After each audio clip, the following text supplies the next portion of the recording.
একটি বাংলাদেশ, তুমি জাগ্রত জনতার সারা বিশ্বের বিষয়, তুমি আমার অহংকার।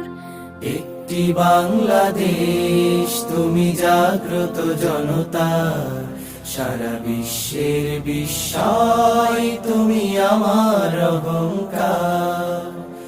একটি বাংলাদেশ, তুমি জাগ্রত জনতার সারা বিশ্বের বিস্ময়, তুমি আমার অহংকার। হো হো হো হো হো। একদিকে সুনীল বঙ্গোপসাগর, অন্যদিকে সুউচ্চ হিমালয়, এরই মাঝে এক বিস্তীর্ণ সবুজ সমতট। এই সমতটের মানুষগুলো বারবার সংগ্রাম করেছে, লড়াই করেছে অধিকারের জন্য। 1952, 19